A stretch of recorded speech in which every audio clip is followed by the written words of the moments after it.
Welcome back to Daddyless Daughters Podcast in partnership with Solace Womens Aid. I go by the name of Aliyah Ali, and today I have the beautiful Manna with me in the building. Thank you for joining Hi. me. How Hey. are you? I'm good, thank you. How are you doing? I'm fine, thank you. It's been a very cool day so far. I'm feeling good. My energy's high. I was very excited to have this conversation with you because when I was going through your submission and reading your story, there's so many crossovers and similarities in our experiences. Yeah, I feel so confident. I didn't even make many notes. I just wanted to write down the themes, so we stay in tune with those themes. Um, but this series, this series, well, sorry, I'm about to chat shit. This series is focusing on dirty water. And the concept of dirty water is that our parents didn't have the right tools and techniques to really deal with their generational trauma. Therefore, it was handed down to us. And obviously, that's impacted the way that we navigate in relationships and what our understanding of what a healthy relationship even is. And some of us are still coming to that understanding or still having to unpick what that actually means for us. Definitely. So, my first question for you today is where did your daddyless daughter journey begin? So, my daddyless daughter's journey, I would probably say it started when I was younger and first came to the UK. So, I wasn't born here. I was born in Congo Mm, originally. So, me and my family came here, but I came with my auntie and my uncle and along with my cousins. So, they had, how many of us were there? About four of us then. okay. Yeah. So, there was about four of us then. So, I came to the UK with my auntie and uncle and I was raised by them Hmm. here. And to me, I kind of always knew, where you always kind of knew in the back of your head, like, okay, these aren't my actual parents, but Mm, I have to tell people that these are my parents and okay. stuff like that. So you was raised in that way of kind of like, if anyone asks you, like, I'm your mom, this is your Mm-hmm. dad. So like we was very much raised like brothers and sisters. So even till today, I will still view my cousins as my brothers and sisters because we were Mm, raised in that way and we built those relationships like that. But yeah, growing up in that household, obviously coming to UK now after years of not seeing my mom, and then when I finally got to meet my mom and having that conversation with her, for her it was like, you going to the UK with your auntie and uncles to have a better life and mm, things like that. But I guess at the time, they don't really consider that. At the same time you're doing that, you're also making me lose parts of my identity now because yeah, now I don't know where I come from or who yeah. my parents are or who I am. Mm, So it was a very much like, yeah, it was very hard growing up because I think, yeah, growing up, you always kind of felt like, oh, I don't really have a dad. And then I did speak to my dad like maybe once on the phone. And throughout your whole life. throughout my whole life, yeah, throughout my whole Wow. life, once on the phone. And I must have been about 10 years old. And I remember them just go, oh, the phone for you. And then I spoke to him. And then after speaking to him, I remember building this whole dream of like, oh, yeah, one Over day I'm going to meet my fantasizing, dad. yeah. I'm going to go to Congo. I'm going to see him, da da da da, this, that, and the other. But then after that phone call, I never received a phone call again. So it kind of went to the back of your mind until like years later. And Yeah. then when he eventually passed away when I was about 13, Wow. that was really difficult in itself because I remember just hearing my mum talking about it with my auntie because at that point, which we're probably going to get into that, Yeah. because at that point I was actually staying with my auntie in a foster care placement with my auntie now Right. in Richmond. So I moved from Crystal Palace and I was now in Richmond with my auntie. And when we was there, my mum came back to the UK. And when she'd come back to UK, she came with my little sister. So she'd had other kids in Ireland Mm, mm, and then decided to return to the UK. wow. And she was talking to my auntie and she was talking about, oh, someone being sick, this, that, and the other. And I could hear the conversation, but I was a bit like, who are they talking about? And then later on in the evening, my auntie explained to me, oh, yeah, your dad is sick. And then I was like, oh, okay. And then I remember just kind of like for about a week, just thinking in my head, okay, God, please let him be okay. And still having those dreams of like, oh, you're Mm, going to meet your dad, everything's going to be fine. And then about a week later, my mom was talking with my auntie again. And then they was talking about a funeral. And then I just remember asking her and saying like, oh, whose funeral is it? And then she was like, no one you know of, no one that you know. So I was kind of like, I can breathe. I can breathe. My dad's all right. Like I'm still going to meet him. My dad's all right. And then that night, me and my cousin were on the top bunk, and then my mum was at the bottom with my sister. And then she was kind of like, "Oh, Manor." And I was like, "Yeah." And she's like, "Oh, the person that died was your dad." And then she kind of went to sleep. And then me and my cousin just looked at each other, and we was just like, and where at the time you were so young, yeah. you didn't even know how to process that. Yeah. Yeah. And it was kind of like, okay, so I was just about to go sleep and you've told me this now. And then I think, yeah, that was probably the moment you realize that wrong. Like I'm now I'm a daddyless. daddyless daughter. I no longer have a dad. I'm not going to meet my dad. I'm not going to have any dad at all to look up to. That's deep. Did you Yeah, even sleep that night? not really. Not really. Me and my cousin stayed up most that night. And then the next day, I remember this is probably awful. And sorry to my little sister. Me and my sister have a good relationship now. She's 18. So she's Yeah. probably going to hear me say this. But and she's one person that's really pushed me to tell my story like this as well. Yeah. So I really appreciate my sister, my baby sis. Mm. Um, but I remember the next day, my mom had to go to the home office to sort out some stuff. And she thought, okay, yeah, you just stay at home with your sister. It'll be fine. After she's given me this news the day before. And I remember feeling so low that day. And then my sister was crying, and I was just like, I don't even want to deal with you. And Mm. just locked her in the front room by herself. And it Mm. was like, how can you leave a child who you've just given this news with another child who's so much younger and it's Yeah. listen, look after them. And when you That's look back at that, you're like, you shouldn't have been left in that yeah, yeah, yeah, situation. yeah, yeah. And Yeah. it's kind of like you feel bad because of your sister, but then at the same time, you're like, but you shouldn't have been left in that Exactly, situation because you was at a all. child yourself. Yeah. So even though she was fine, nothing happened to her. Yeah, She yeah. was okay.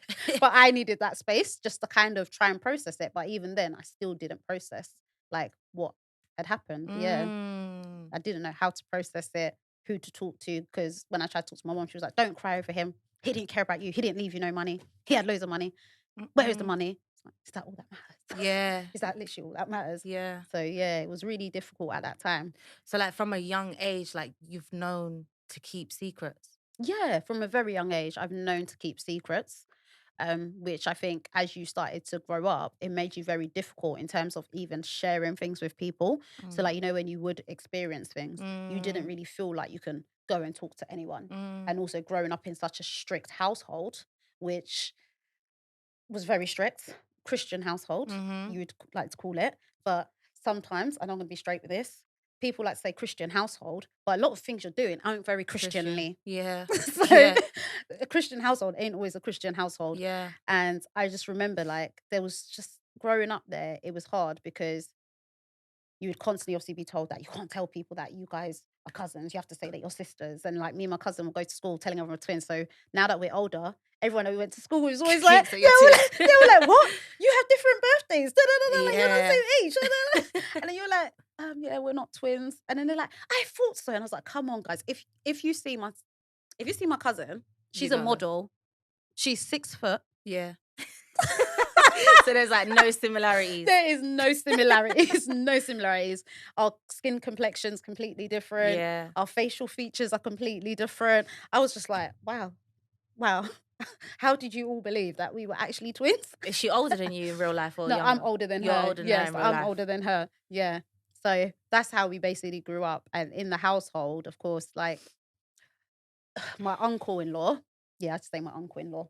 I don't say uncle-in-law. Mhm. Who's not really an uncle-in-law anymore. Mhm. So with him, he was quite, yeah, he was very abusive in the home. Mm. So I think even in terms of that, so even though you were supposed to have what you would call a daddy figure in the house, Mhm. he wasn't a positive father influence in that house.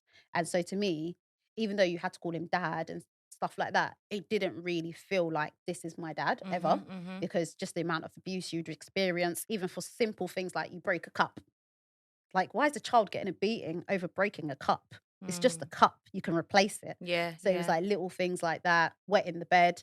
And I remember when I was younger at the time, I didn't really understand why I used to wet the bed and stuff like that. But then obviously, as I've gotten older, I'm able to see things and actually recognize that, oh, you was in fear of stuff and Mm. you was having trauma, which is the reason why sometimes you would get fearful at night and Mm. end up wetting yourself because of the trauma that you're experiencing. Mhm. And then obviously with all the violence in the home, so there was a lot of violence. So there was occasions where I've seen him like hit my auntie, put a knife up to her, like to the point where it got to a stage where they got into a fight one day and then she ended up hitting him with a broom and we was all there. And Mm. it was quite shocking because I just remember seeing the blood just kind of go up in the ceiling as well from Mm. the broom. And it was like, whoa. And it's hard because even now when I talk to my cousins about things like this, and for them, it's like, no, I'm fine. I'm fine. it hasn't affected me. I'm cool. Yeah. And I'm like, listen, from your behaviors, let me tell you something. It's learned behaviors. And you know what you're trying to explain to them. And Yeah. because you've done so much work on yourself, you're trying to now help your Other cousins people, who you yeah. experience this with. And but for them, it's like, no, I'm fine, I'm fine. But you can see the impact that it's had on them. And that's It, so key as well, because it's like, two children, three children, or whatever, we could all grow up in the same household and all see the same thing and experience the same thing. But everybody, the impact that it has on everybody is totally different. Some people disassociate. Some people actually, are really present in those experiences and they become very sensitive, or they suppress their emotions. And there's so many different directions that yeah. it can go in. And it always tends to be one out of that whole family dynamic who's the black sheep, or who starts to kind of start that healing process and tries to feed back to the family. I know, because I'm that person within my family. Yeah, I'm always same like, here. and they're like, oh yeah, she's back on her Oprah shit again. Like, just shut up, get out of here with this. My mum, she's not here for it. She don't want to hear any of this la la la I ain't been stuff. through nothing. What Yeah, are you she's talking not on about? it. But the symptoms are clearly there to see in your everyday life, down to the decisions you're making, down to how you're processing your emotions. And it's like, how can you not see that you're affected by this, but people from the outside Yeah, can? So yeah, I think yeah, that was a very important to raise. So yeah.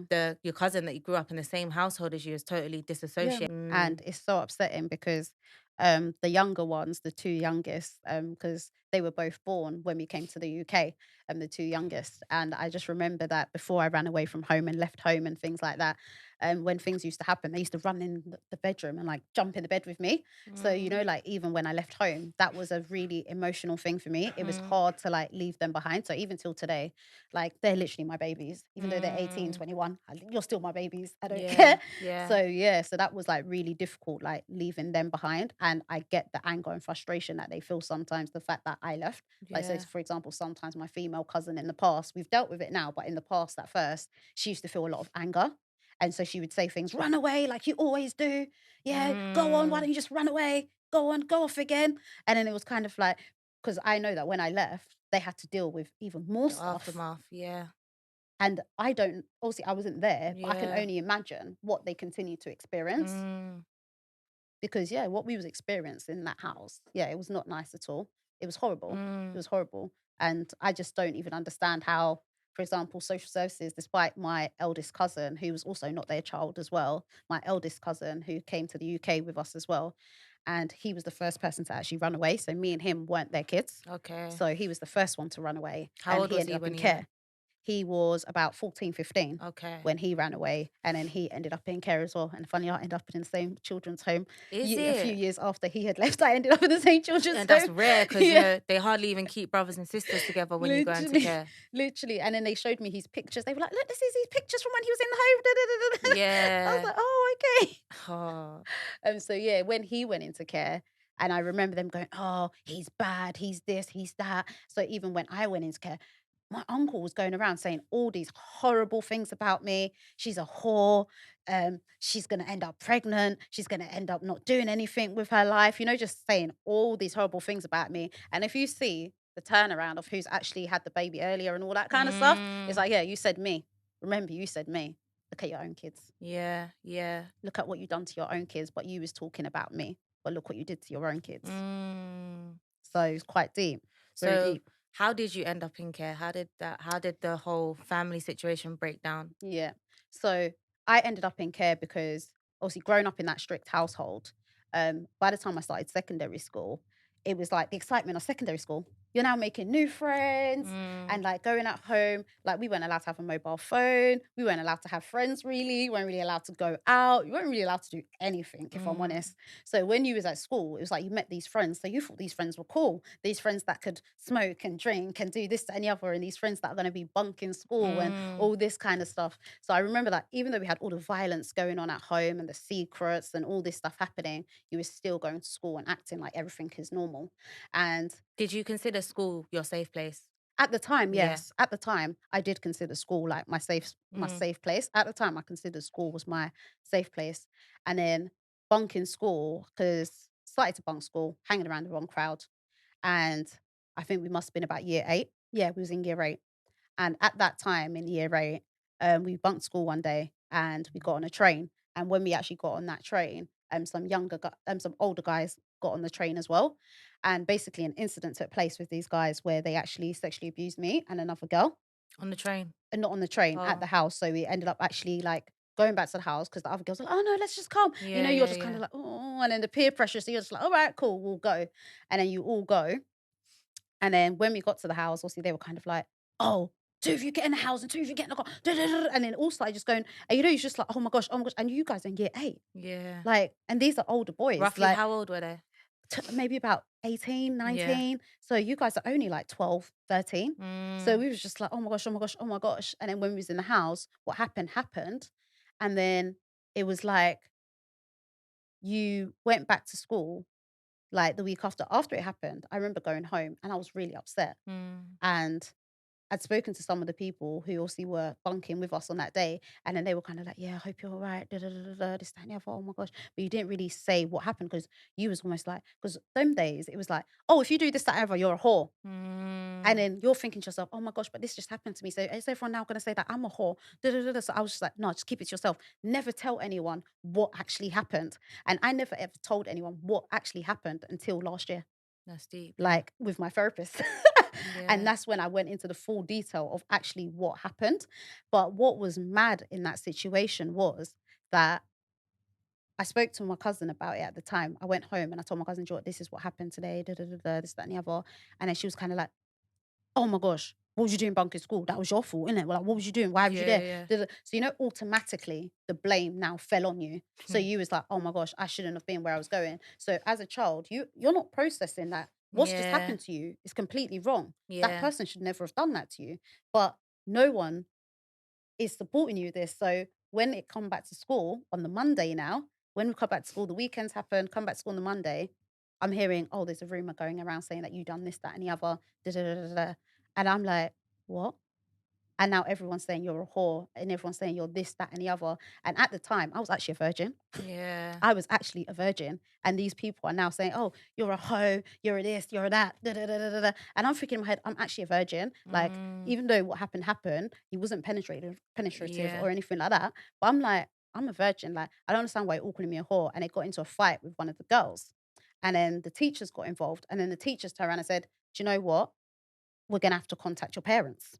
As soon as they said that, because one of the things my uncle hated the most, and he kept saying, stay away from boys, stay away from boys. And they're African. So you can Mm, imagine, stay yeah. away from boys, stay away from boys. When the school's telling me, oh, we're going to tell your parents what happened and we need to exclude you guys for fighting, I begged my teacher. I was begging, literally begging, please do not do that. The teacher didn't even ask why. Teacher didn't even ask why. Yeah, They yeah. was just like, no, we have to do it. Da, da, da, da, we have to do it. We have to do it. And then I was just like, please, I'm begging you, don't do this. You don't understand. You don't understand. I'm begging you, please don't do this. So when it was time for me to return to school and for them to do the meeting and stuff like that, the night before, I had already packed my bag. The Mm, night before, I had already packed my bag because I was like, listen, if you guys are going to do that, listen, you I can't didn't even stay there tell no more. school. I was just like, my Yeah. bag is packed. I put it in my friend's locker during the day. So my friends were aware that, yeah, you ain't going home tonight. Mhm. And during that meeting, as soon as they started talking about the incident, and this is the other thing, not one teacher thought to come and say, hey, what happened? What happened? Yeah, did anything happen to you guys? They heard that you're with older boys. Yeah. And you know where it's like, what do 12, 13-year-olds know about sex? Mm, As a teacher, as a head teacher, a tutor, you should be able to come and say to that young person, hold on a minute. Why have you what happened here? What was you mm. doing with these boys? What was the situation? Because if someone back then had have come to me and said something, maybe I would have actually said something and got the right help that I needed. Exactly, yeah. Do you know what I mean? But at the time, it was like no one cared. It was like everyone just wants to protect themselves. It's almost like even you still see it today. Yeah, Safeguarding concern comes up, exactly. and And people are like, it's oh, oh, yeah, oh, yeah, oh, yeah, oh, yeah. oh, And oh." safeguarding really means who's to blame. Yeah, That's what it really means. So it who's becomes an who's who? investigation about who does the blame fall Mm, on. And then the school, social service, everybody's focusing on covering their own back. facts. And then the voice of the child gets, Gone, yeah, lost, lost. lost. And safeguarding should be preventative, Mm, not reactive. mm-hmm. Because if someone's saying to you, like, oh, look, you can't do this, da, da, da, or you've heard that, oh, these young people bunked school and they went Mm, through this situation, why have you not gone back to those young people to ask them, hold on a minute, what happened? Who were these boys? How old were they? What's going on? yeah, Instead, you've left the child to continue to sit there and believe they're in the wrong yeah. and they've done something wrong. Mm. And that's basically what happened. So when they had the meeting, I remember they said, oh, yeah, so they had a situation with boys. He got up out of his chair and he went to go for me In the room. in the meeting in front of the teachers. Mm. And obviously they had to break it up and they were like, okay, okay, no, no, no, no. And then they got me to leave the meeting and all that kind of stuff. They tried to speak to me afterwards. And I was already like, I didn't want to talk to, at that point, I didn't want to talk to the teachers because I was Of just like, course. I already told you guys and you guys didn't want to listen to me. And now you guys are going to expect me to go home. But from that, they knew that, okay, if she goes home tonight, there's a possibility that something's going to happen to her. But they didn't realize that I was going to run away anyway. Mm. So when I did run away after school that day, it was like, we called up the police and obviously the police were like in the evening we called up the police and they were like, oh no, you got to go back, at least try and talk about it, da, da, da, da, da, this and the other. And I was like, I don't want to go back because obviously my friend's mom's like, no, you have to go back. You have to go. I was like, I Yeah. don't want to go back, I really don't want to go back. And then they were like, listen, social services have also already been called about this because obviously the incident happened with Yeah. him getting up and trying to come for me.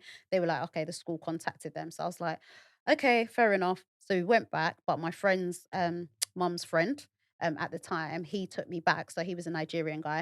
I can't say his name, Mm-hmm. but like when I say this is someone who actually really helped me, it actually makes me feel a bit emotional by it Yeah. because this is someone that actually helped me. So even though he didn't know me, nothing like that, but he was just like my friend's mom's friend. And then he just saw that, oh my gosh, like this young person is like really going through some stuff. And he was just really helpful. So he was like, listen, if you guys are going to get her to go back to that house, she's not going back by herself. I will Mm. support her and go back. So he went up there with me. The police were there and everything as well. And it was hilarious because obviously it's not funny, but now you can laugh at it because my uncle-in-law was sitting there talking to me in Lingala and threatening me. And I'm having to go to the police. He's threatening me.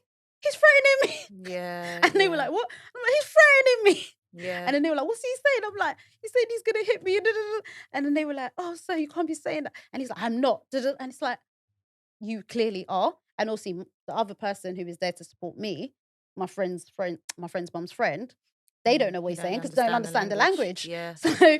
Yeah. So the police were obviously like, okay, Joe, for tonight, go back to your friends for tonight, and then we'll take it from there. And then went back to my friends, spoke with social services and stuff, and social services decided that no, it's better for you to return home. Mm. So I had to return home. And when I did return home, if anything, it was horrible because mentally he was abusing me. So, Mm. you know, like where he was saying stuff about me, you're a whore, you're this, you're that, you're a bad child. He even went so far to start talking to like church members. To kind of like Yeah. ruin your And try reputation. and And ruin my reputation. who does that to a child? Like, who does that? And it makes me so angry that there's so many other adults in this situation that could see it from an outsider's perspective. And clearly they weren't even raising the right conversations. Yeah, no one. And it's mad because me personally, because it was quite mad because last year when I was talking to my therapist and then we was going through all of it. And then she said, you realize that your auntie abused you? And I went, what? No, she didn't. How can you say that? Da, da, da. And she's like, what did she do? Mm. What did she do? And I was like, oh. And you know, you actually don't deep certain things until later on in life. And then you look back at it and you Mm. go, oh, actually, yeah. So yeah, what you're saying is completely right. What did the adults do? Nothing. They all Mm. just sat by, carried on watching it happen. So when I was at home, he continued to just mentally abuse me constantly. And then it just got to a point where, you know, you just had enough again. And I was like, no, I need to run away. I can't keep doing this. I actually need to run away. So I ran away again. Mm. And But then, that's how it starts, though, isn't it? yeah, There's a lot of girls that end up in care, like I was saying to you off camera, that there's so many of them. Even now, like when I go down to West End just to eat or whatever, I know how to clock them because I was them. mm, But that don't even end up in care, but they end up getting like captured by the streets and predators in the streets and end up like becoming drug addicts or yeah, in the sex industry and doing all kinds of things. And it all starts off with those patterns of running away because we don't have that safe space at home. And we know something's missing. We don't necessarily know what's missing. All these other systems and adults that are in place that are supposed to safeguard us, yeah, overlook us, and don't really understand our needs. And what do? We turn to the streets and predators who think that they know our pain yeah. and they know what to do with our pain. And they could teach us what to do Do with with it our pain. because we're hurting. Yeah, And we've been hurting for a very long time. Like, I yeah, feel like you come in here at 3 years old, you might not be able to process that separation, but that's a deep wound of abandonment and attachment. Yeah. And then to watch your mum then, because during all of this time, when I was doing the runaway stuff and all this stuff, I'd met my mum when I was about 10. Mm, And she'd come to the UK from Congo just to visit and stuff. And even meeting her was weird because it was like, mm, I don't even know what to say to you. Like, yeah. how do we conversate? And then it was like she was just expecting me to be like, oh, smiles and lovely. But then that same Christmas Eve, you go to me, oh yeah, I'm going down to the shop. And I've spoken to her about this before. And she goes, I don't know what you're talking about. I'm like, Hmm, I'm telling you now, you did it. You did it. mm, Christmas Eve. She goes, oh yeah, I'm going down to the shop. I was like, all right, cool. She went to the shop. She didn't come back. She'd basically ran mm. away to Ireland And then had with her new kids man and had a new and had family. had a new family.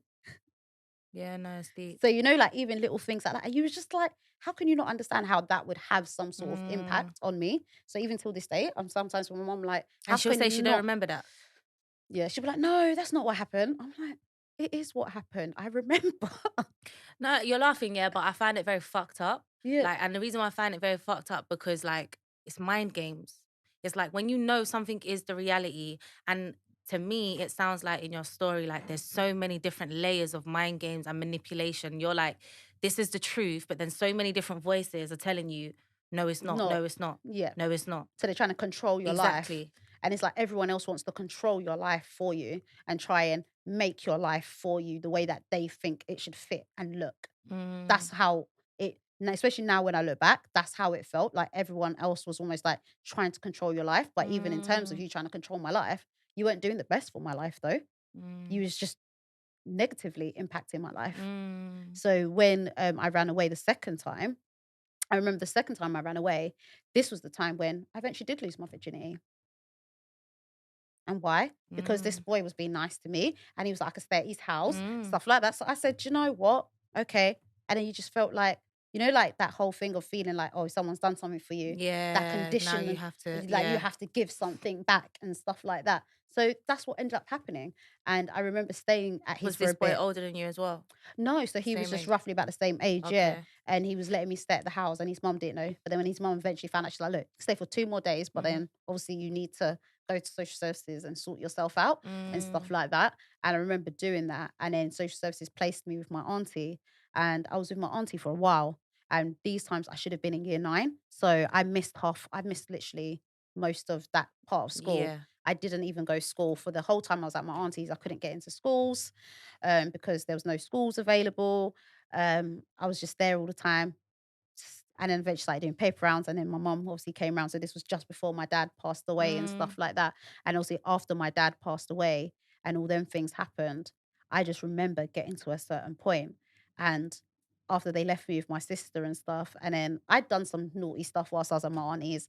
My cousin was basically blackmailing me and mm. being like, when you're kids and you blackmail each other and Yeah, you yeah, do things yeah. like that. So she'll be like, I'm going to tell my mom, if you don't, I'm going to Yeah, tell my yeah, mom. yeah, yeah. And I'm like, oh, for goodness sake. So obviously, eventually, I just got to a point where my dad's passed, my mom's here now. She's got these 2 other kids. Like no one cares. And you know where you just got to this point where I was just like, I've had enough. And I remember Mm, just having these paracetamol boxes in my hand, and then calling the ambulance. So like I was in the house by myself. Like my cousins at school, my mom's out with my sister, my auntie's not there, and I was just in the house, and I was just like, I want to kill myself. Like I literally felt like I just wanted to kill myself. And in that moment, I just called the ambulance, and I remember the ambulance coming.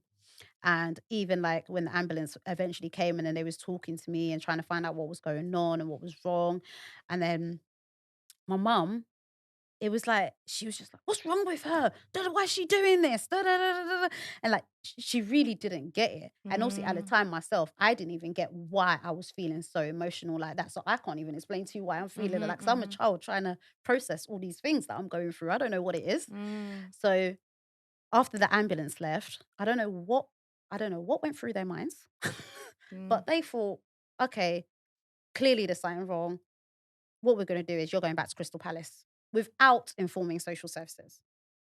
mm-mm, Without informing social services. So as soon as they've said this, I've packed like a small bag because obviously they're thinking like, yeah, you're going to come back with us. And I did travel with my mum to Richmond down to Crystal Palace. But have you been to Crystal Palace Station? yeah, You see the stairs yeah, and yeah, stuff. yeah. She had the buggy with her. So What I did was, as soon as we got to the stairs and got off the train, You ran. I ran up the stairs. I ran Ah, I would have upstairs. timed it and done it at the exact same spot as well.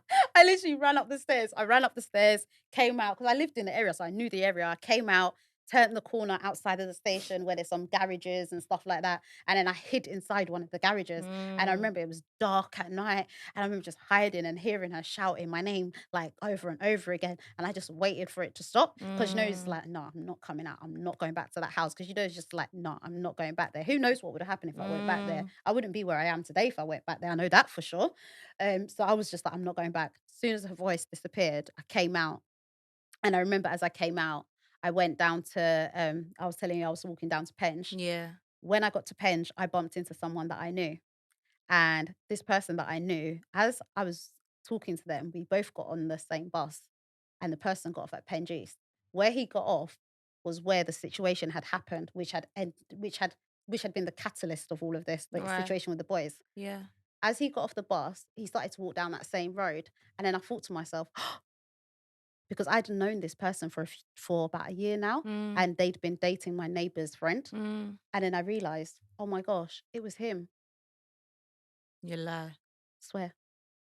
And it was in that moment I realized, oh my gosh, it was him. And then, I thought to myself, he's been next door this whole time. That's something else that we have to talk about is when you experience something so traumatic, how your mind plays tricks on you and deletes memories. And yeah, it fucks with even the sometimes when I'm telling people my story or whatever, like the sequence that we tell the story in and all those type of things, it's like your brain literally has to rewire itself to survive, to cope, Yeah. to learn how to live with this experience that you just had now. Yeah. And it was wild. Because where it was like, how did you not realize? And I only realized because he had this red thing in his eye. And then I was like, Like a flashback and moment. then that flashback moment, and I went, "Oh my gosh!" And then like I was like, "Oh my gosh!" It was, and it was like, "Oh my gosh!" And like obviously after that, you didn't see him again because obviously I was on a mission to, I don't know Mm, where I was going that day. I was just like, I need to go somewhere. I don't know where I'm going, but I need to go somewhere. So I mm. thought, oh, maybe let me try and go Broccoli because there was a lady who lived in Broccoli that my friend's mum's friend, the one Yeah, that helped me, the man who took yeah. me back to the house and stuff. So he introduced me to this lady who lived in Broccoli. So I thought, oh, Joy, let me go and see if she's home and like try and see if I can stay there until I can get myself to social services in the morning. But then, yeah, so after he'd gone off and then I realized in that moment what happened, it was like I had to switch off from that because it was like, listen, I have to switch off from that right now. So it was like this autopilot, like focus on what you're trying to do right now. You can't focus on that right now. You need to get somewhere. So it was like I got to Broccoli. I walked from Sydenham to Broccoli, and like when I got there, For those who don't know, that's a long walk. that's a very long walk, Very long walk. very long walk, very long walk. Yeah. Especially at 14 years old at night, very long walk. Like after 12 midnight, it was a very long walk. And I remember getting to Broccoli, she wasn't there. So I was like, oh, what do I do? And I just started walking around on the street. And then I went up one of the roads onto the hill. And then I remember seeing a phone box because there was foxes. I'm scared of animals. Just let everyone know. I'm scared of every animal you can think of, flies, everything. So basically, I saw fox and I was like, foxes, foxes. So I decided that, okay, I'm going to just sit in the phone box. So I was just sitting in the phone box. I don't know how long I was sitting in the phone box for, but then, because it started to get cold and I was just like, what am I going to do? I'm just in this phone box. I was just like, "Jo, just call the police and tell the police you've run away from home." And I just called the police, told them, listen, I've run away from home. I'm in Broccoli. And they were literally like, yeah, you've been reported missing. And then they were like, yeah, don't worry, we're coming to get you. But they kept me in the police station. So rather Mm, than taking me back home, they were like, sure, stay here in the police station with us, got me McDonald's and all that stuff, and mm. slept there in the police station. And then the next morning, they took me back to social services. Mhm. What happened with social services was an absolute joke. Got there next morning after waiting for a few hours. Someone comes out. Can't remember which social worker it was now, but they come out. They're like, "Oh yeah, we're gonna take you home." Home? Where is home? What what social service was this, by the way? Bromley. Okay. I was like, "Home? Where is home? Where Mm, is home?" They're like, "Oh, Crystal Palace, we'll take you back." I was like, "What?" mm. And these people actually tried to take me back there. When they went to try and take me back there, he opened the door. My mum was behind him in the front room at the back.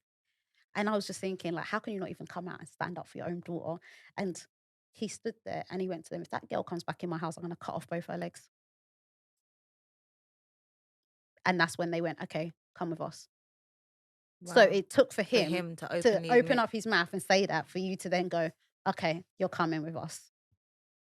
And then I just spent hours and hours sitting in the office. And this was when they used to be in the big tall building that's now Travel Lodge in Mm. Penge.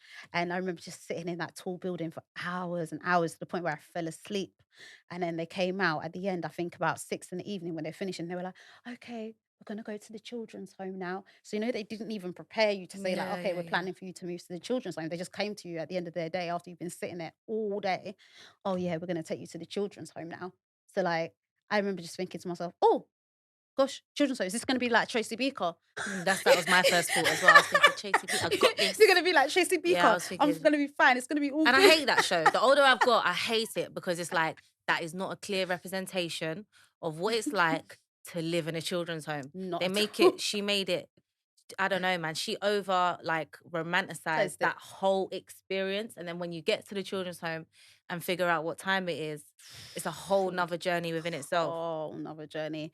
Like, as soon as we got to the children's home, the Mm. first thing I heard was, F this, rah, rah, rah, bang, bang, boom, boom. Yeah. I was like, whoa. That's what I I was always like, say to people. whoa. People always say, oh, like, wasn't you scared when you went to prison and all these kind of things? And I have to explain to them, you're coming from a child who's lived in children's homes for years, you're institutionalized way before you get to prison. So the sounds, the slamming, the shouting, the keys, the radios, everything, your brain is already conditioned for. Yeah, So we know how to survive in those type of situations yeah. because that's all we really have known That's all we is know. how to survive How to in survive. those type of Yeah. situations.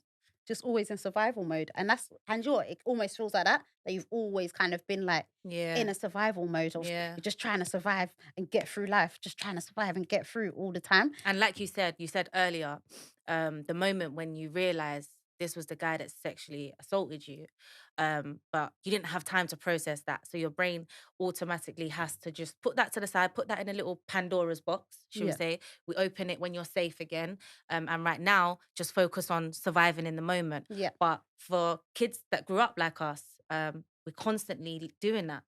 It's like constantly in life, we have to figure out, okay, when we leave care, some of us either end up homeless or in prison or we get our flats. And even then, we can't process because we have to put everything away in Pandora's box and figure out how am I going to pay my bills?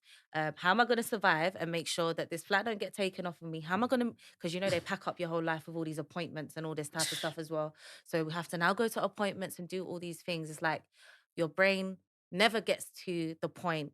I guess I would say the journey probably starts from 25 Yeah. when you grew up in care, that you finally realize, okay, I got this, like I got life. Yeah. Now let me start to work backwards and figure out what the fuck Mm. just And happened. unfortunately, for some of us, we don't even get to that stage No, don't. where you feel like, By then you've okay, already I've got this. self-medicated so Yeah. much.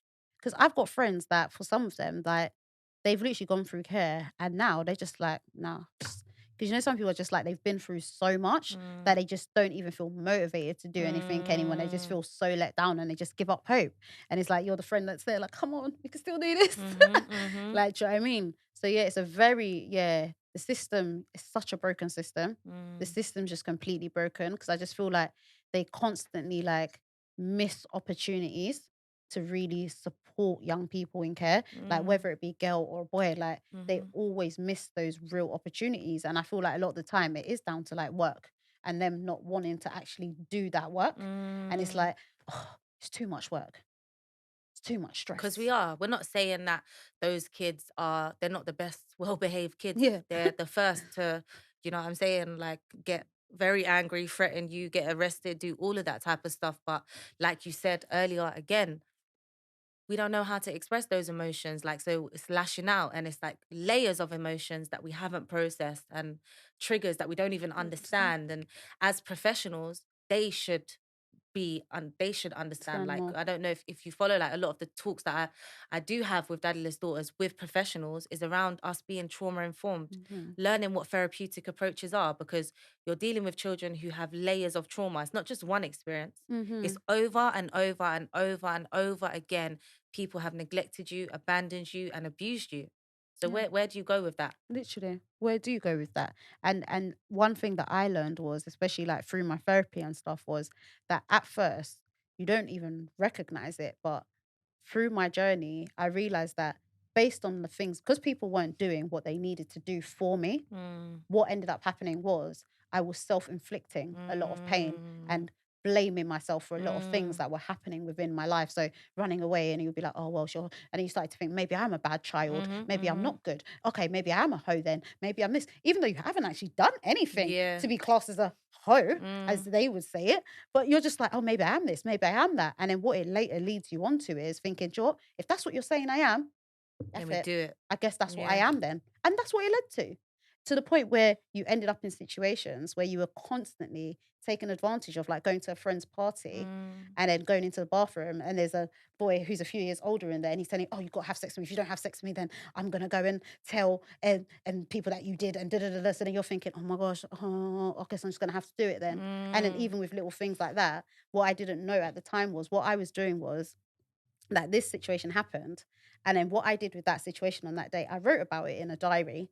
And the way you write about things, you try and fantasize it into something else rather than what it really was to make yourself feel better.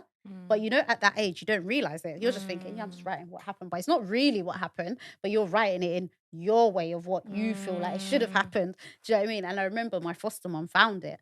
And I felt like, you know, where at the time I was just like, I felt like my privacy had been invaded. mm. And obviously at the time she'd read it, but even then, like I love my foster mom to bits. She was really great. She's fantastic. But even then, at the time, she was a new foster carer. She was only 28 when she started fostering me. Was she? Yeah. Wow. And she's fostering this young girl that's completely traumatized. She doesn't even know what to do. She hasn't got all the Mm, skills. So for her, it was even difficult. So sometimes she was crying out to social services, like, please, like, I need help for her. Like, I don't know mm, what's going on. Like, something's going on. I need help.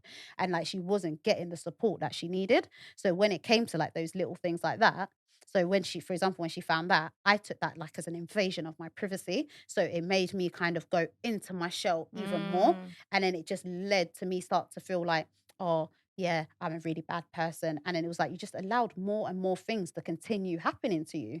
And then mm, to the point where I remember we had a situation once with another friend, and then we ended up getting in the car one day to pick up her cousin from school. Her son jumps in the car, and I was like, shh. mm, It was like, shh.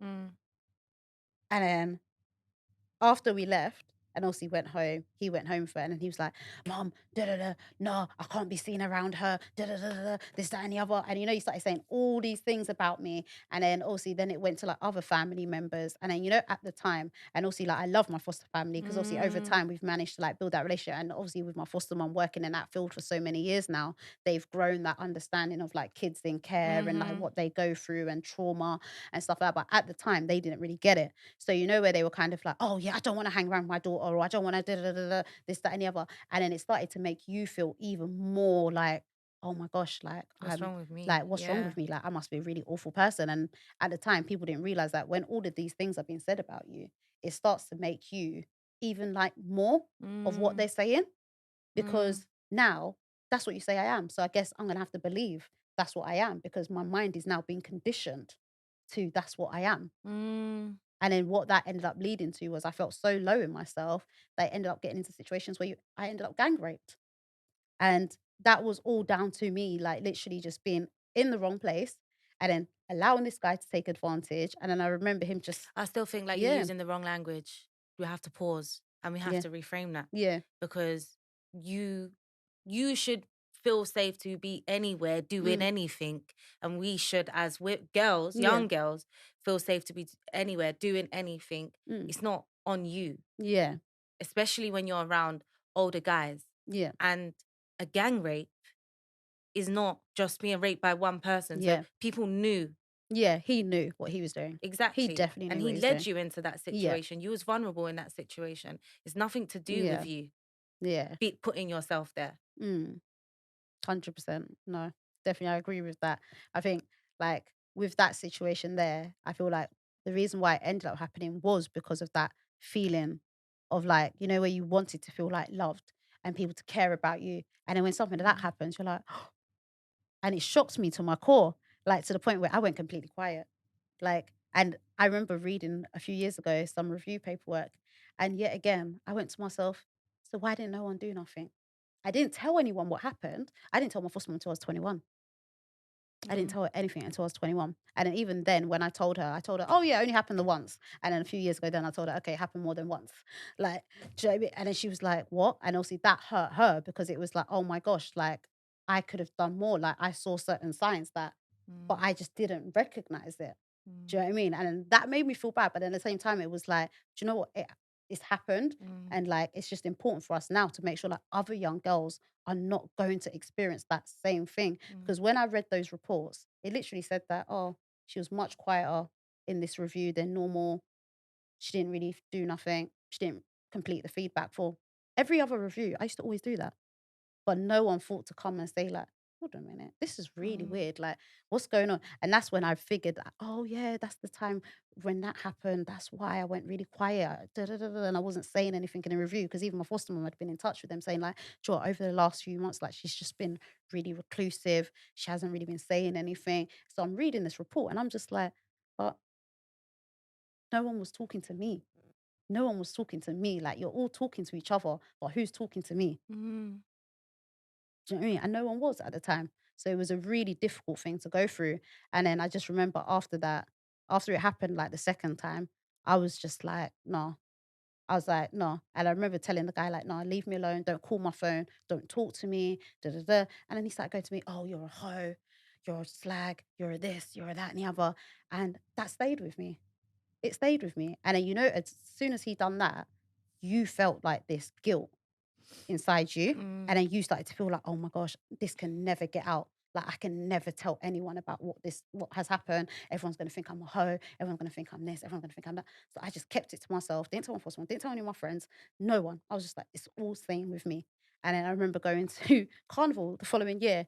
And whilst at carnival, Rampage, as you're walking through Rampage, me, my cousin, a few of our friends walking through Rampage, mm, and then I felt someone grab my arm and go, Manna. When I turned around, it was the guy.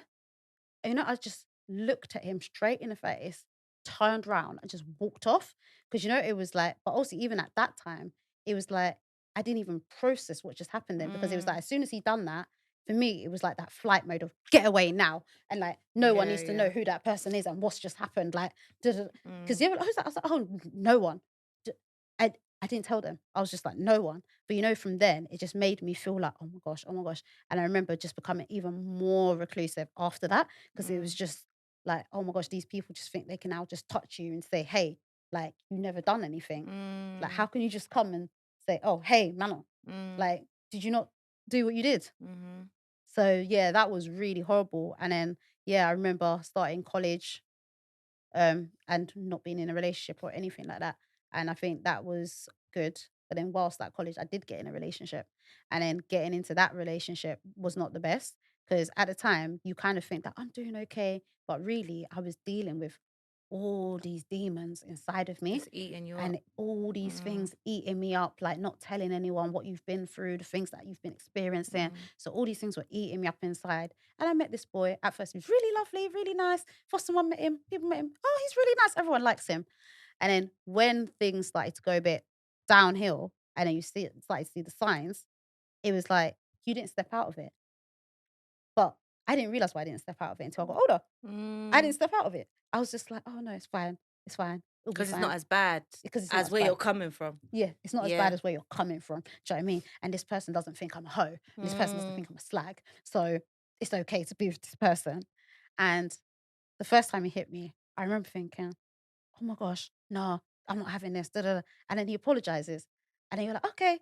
I remember watching like Murdered by My Boyfriend. mm, When I watched Murdered by My Boyfriend, it wasn't until I watched that film that I really deeped. like what I had been through. Mm, Because when it got to the end and I saw the ending and I went, and then it was like, oh my gosh, you could have lost your life. mm, And you haven't even recognized that after how many years, and you're just recognizing it now that you actually could have lost your life. And with that relationship, it was like we went to college together.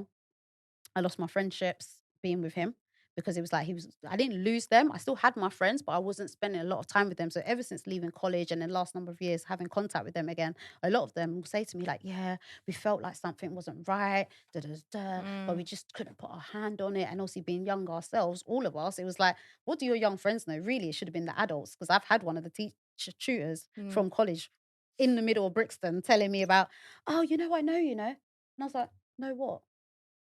And she's like, oh, about what's happening with Jake. I was like, are you About you serious? being in this abusive relationship. So you could see the signs I was in an abusive relationship and you've waited after how many years to come and tell me because you've bumped into me in the street, but you was meant to be my singing teacher. Are you serious? Mm, So, you just look at these people and yet again, another professional who let you down and failed you yeah. because you saw these things, but you just sat back and was like, oh, it's probably too much to deal with right now. So let me Mm, leave it. And that's where professionals are constantly going wrong. Like you're seeing things and just going, oh, do you know what? Nah, it might not be what I think it is. So let me just leave it. I've seen it in my line of work.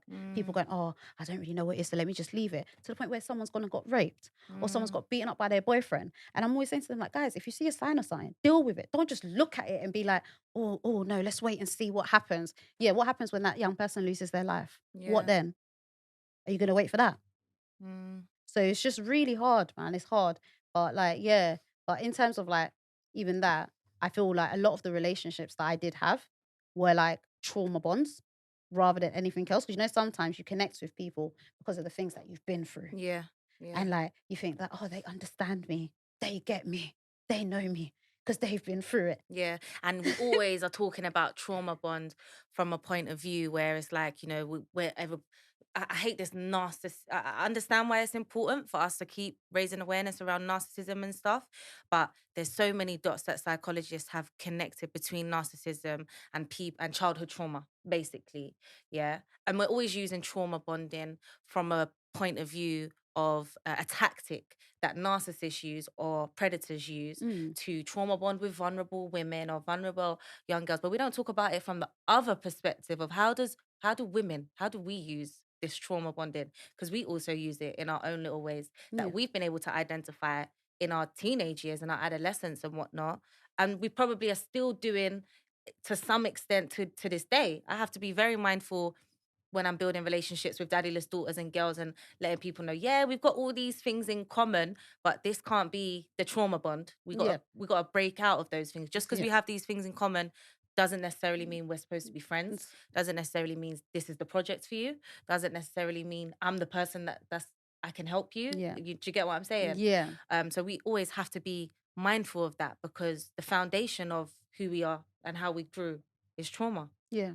So 100%, I get that, Yeah. and we're always talking about trauma from that one perspective. So yeah, I just wanted Mm, to mention that us as women use it as well, in our own way when we're traumatized to yeah. get what we need from a relationship, Shit. and that's also a manipulative tool. Yeah, 100%. We definitely do it because I even remember, and this is something that I think is important for us to actually talk about, Mm, because a lot of people find it scary to talk about this, but I will be straight up and just say it. Because I remember, like, when I lived in my second children's home, there was just me and another boy, mhm, and the two of us ended up there together. mhm. And somehow, even when I'm thinking back to it, I'm like, how on earth did you guys manage to just do you know what I mean? Yeah. And we started a relationship whilst in the children's home and stuff Mm, like that. And because of that bond built in there, mm. it became more of a what's that word? Toxic. Not toxic, What? but infatuation. Oh, okay. It became so when you're thinking you're in love, but you're not in love. You Yeah. are not in love. You're infatuated. Or you've met somebody that maybe finally gets it, or like, do you get what I'm saying? And you over romanticize that Yeah, as you well. completely over romanticize it. Yeah. And I remember like when he left the children's home, you're still trying to keep those relationships and stuff like that.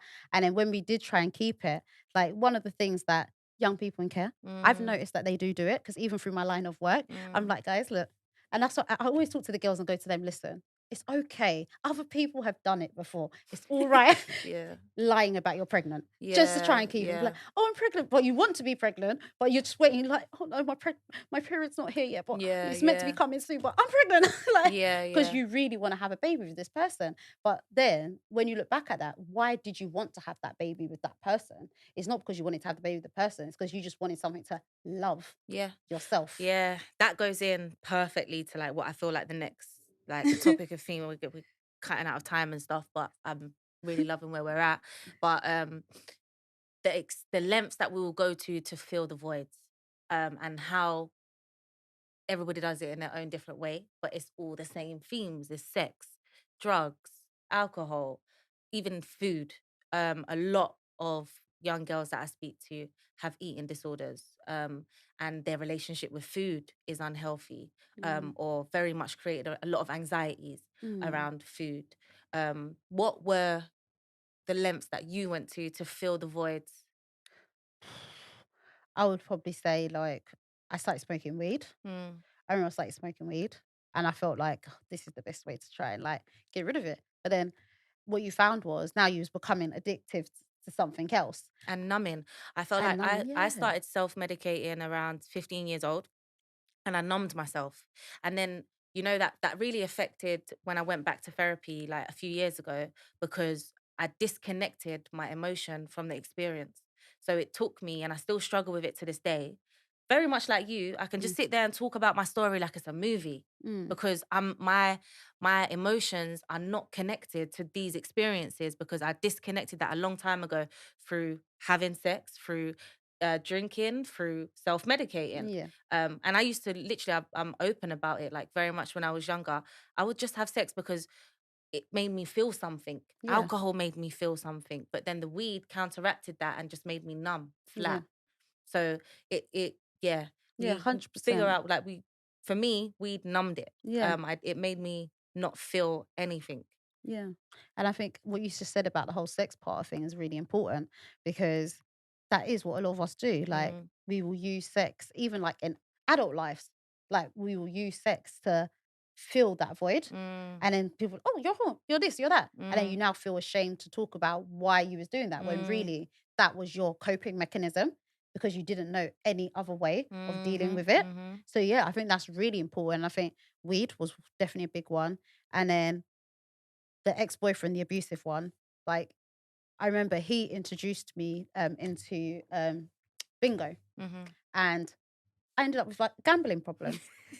Like, Sorry, it's not funny, but it's real still funny. deals, like, real deals. I Yeah. ended up with a gambling problem to the point where, like, you start getting on the slot machines. I remember winning £500 one day, and I was like, "Oh my gosh, I won £500," and the excitement of it. But then what I started to realize was, as I was in that abusive relationship, going there to get away from him now became like an escape.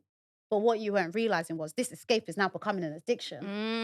So you're trying to Mm. cope with what you're going through, but all you're doing now is you're adding another addiction, which is another problem. Did you ever feel like you was addicted to just chaos? I was addicted to chaos. Yeah. Yeah, and drama, and like just recreating these experiences of not being safe, secure, and Yeah. being around people you can trust or whatever. Yeah. I didn't know how to be around Yeah. like other people. And it was like you weren't making the right choices. Even in terms of like when I moved out, I went to social he beat he beat me up really badly. So like just before the whole thing happened with Chris Brown and Rihanna, um, he'd basically attacked me after a night out with a few friends and stuff. And when I went to his house, and my foster mom was the one who came to pick me up. Mhm. And I remember her coming to pick me up. She saw me at first, and then because it was so dark, she didn't actually look. And then she went to Mm. go and get in the car. And as she went to go and get in the car, she turned back around and she was like, "What the?" And she just went mad. And then I remember after that happened, she called up the police. The police came, took pictures, took a statement, obviously spoke to him, said, "Look, if this happens again, we will arrest you and you will Mhm. be charged." And but me, I was like, "But he loves me. Mhm. He loves Mhm. me. I'm gonna stay with my boyfriend." And these times I'm actually meant to be preparing to leave and go and live independently. Yeah. So I was like, if you're not gonna let me be my boyfriend, I'm gonna go off and be my boyfriend. So I booked a hotel, went off for a number of days, didn't come home. And then eventually social services were like, your keys are ready. And I was like, okay, I'm coming to get my keys. They was aware of what happened. I went there with him. to collect my keys. And they handed me the keys, no questions, Mm. no questions asked. Just, here you go, here's your keys, off you go. And what they didn't realize was by them allowing that to actually continue and happen, because my foster mom was like, no, like Mhm. she is not ready to live by herself. Like, Mm. you guys cannot be putting her by herself. She's not safe. And by them allowing that to happen, yeah, he may not have been physically abusive anymore because he was afraid of getting arrested, Yeah. but he became mentally abusive, Mm. like really mentally abusive. Mhm. So that was like really difficult in itself. Yeah. So yeah, and I just think social services doing that, that was a big letdown. Yeah. That was a massive letdown for them to just be like, oh yeah, here's your keys. You're with Mm. your abusive boyfriend with you. Help you go. Here's the keys. Off you go together. Yeah. Let's see what happens. And yeah, and years later, yeah, almost did lose my life. So Mm. it's just crazy. It is crazy, man. And um yeah, I hope you know, first and foremost, like you sharing your story so honestly and transparently, like no one can shame you for your Yeah, story. You strip the shame like straight away from that. When you can own your truth, people yeah, can't throw who you are in your face because you're mm, owning it. And not only that, you give permission to other girls and other women to own it. So yeah. I really want to commend you and I respect you a lot for that. Thank you. Um, and secondly, I just want to really touch on, because I think it's very important, especially since we're talking about so many layers of trauma, and not only like being neglected and abandoned by, you know, your family, then your relatives, but then the system itself does the same thing in a different way. I know for a fact because of my own story that has an impact on your mental health. Yeah. I was diagnosed with complex PTSD as a, well, I'll say my early 20s. Has that had an impact on your mental health? And do you have any diagnoses that you're still figuring out how to live with? Yeah, so like I remember seeing my doctors at first, and my doctors were kind of, because you know where you constantly going through these periods of like mental health, like just feeling really low. So like I've had Mm, quite a few like suicide attempts and stuff like that mm, previously in the past where I just felt really low. And speaking to the doctors, I remember at first when one time they said to me like, "Oh, we think you might possibly have like borderline personality disorder," and yeah. then I remember them saying that, and I was just like, "What?" And you know, you're just so angry at them because you're like, "How dare you tell me like I have a personality disorder? I do not have a personality disorder. There's nothing wrong with me." Mm, And then so, but then as I started my therapy and stuff, and I've been speaking to my therapist, and then you know where she's actually identifying it, and she's like, "Do you know what? You've definitely 100% got PTSD." mm-hmm. And as she said that to me, it made sense because I was like, I suffer with things like anxiety. Yeah. I struggle with talking to people. Yeah. I'm scared of most things. Yeah. Like, why are you scared of all animals? Where does that come from to be Mm, scared of all animals? What is that? Like, so you have fear of things, you struggle with like even like depression, crying sometimes. I remember like, well, sometimes when it comes up to my birthday, I just always feel like, yeah, that's my most triggering time. Birthdays and Christmas. yeah, I'm just like, yeah, Christmas. Mm, And you struggle as well. Like, what they didn't realize is when you go through these things, you also struggle with guilt. yeah. Because, you know, sometimes your family will try and make you feel guilty for things, Mm-hmm. or people try and make you feel guilty for wanting your own space. Mm-hmm. But then they don't realize that once you've been through the care system, there's times where, I don't know about you, Mm, sometimes you just want to be by yourself and just have your space. And mm-hmm. like, you know, people be messaging you and they're like, I can't do group chats Yeah. really. Like, I'm just like, I just sometimes I just want But my it still peace. affects us, yeah. Yeah. And I want to go back to the borderline personality disorder as well. I feel like the reason why that's so linked to like deep rooted childhood trauma is because we have to use so many different personalities and masks to survive in so many different situations. Do you get what I'm Yeah. saying? So we know how to walk into a room and just mold ourselves into the energy that's in the room. Yeah. So either we're seen, we stand out, or We're we don't. quiet. We Yeah. just lay low under the radar. Do 100%. you get what I'm saying? Yeah. So they tried to put that diagnosis on me, but I've struggled to identify with it Yeah. yet. But I know that's because of my own understanding of like mental Mm. health and like really in my head, like we're warriors. Like from when all you've known like is pain, Yeah. all you've known is to be nurtured by pain. Yeah. Not much in this life can Mm. affect you, and they continue to like give us labels and whatever, and it is about us trying to understand, okay, how do we live with this rewiring? But like I said, there's also a very positive side to living with these experiences Yeah. because you realize that yeah, not a lot in life can break you, and there's so many positives. We can 100%. adapt, we can survive, and these are things that people struggle with, Yeah. you know, in their 100%. adulthood, but we've had to do it our whole lives. Literally our whole lives we're doing it. And I think, and that's one thing I think that's why I do the work that I do now. because I just think, you know, in terms of the girls and the young boys that I work with, and I'm always reminding them, like, you can make a change. Like, don't allow this system to break you. And then, you know, just explaining to them, like, understanding what you've been through. And, you know, sometimes, go and talk to a counselor, go and talk to this. Yeah, No, get sometimes. them support groups where you're talking amongst your peers, discuss what you're experiencing, get through it together. Because when you have that community around you and you know that people actually care and they genuinely want to help and change something, you feel a lot better with it. Do you know what I mean? Like going, oh yeah, just go and see this professional. A lot of young people just like, I used to tell Cam stories. Yeah, so did I. Like, nah, for real. Like Hollyoaks, I would start. You start telling I us start stories. freestyling quickly. I used to do that as well. All right, tell the people where they can find you, and also give us a brief description on the work that you do now as well. So now I'm currently a program manager. So I work at a youth organisation, youth charity called Art Against Knives. So we do a lot of work around creativity, helping the young people in their own self-development, keep them off the street, staying away from violence, exploitation, things like that. So a lot of work around that. Also do a bit of support work.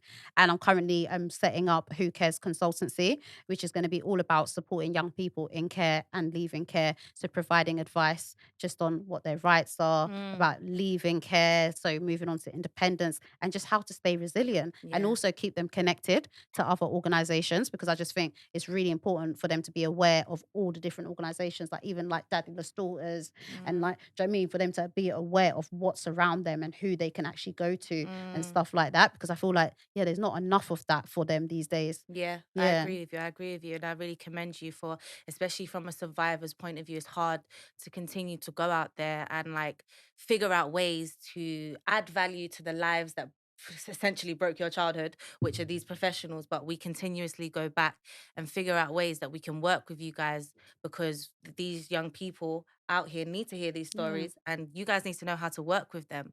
So for any professionals listening, how can they contact you for your consultant services? Oh, yeah. So they can contact us at info@whocaresconsultancy.com. Oh, sorry, .co.uk. So info@whocaresconsultancy.co.uk. Or you can find us on @whocares_UK on Instagram. Or you can find myself, Managandolora, on Instagram. Not there at the moment, but I'm coming back. Just having a mental health break. Which we all need. Again, thank you. I'm honoured that you like come and bless this platform with your story. Thank you. And anything that we can do to support the work that you're doing moving forward, just let us know. No, 100%. Thank you. Mama.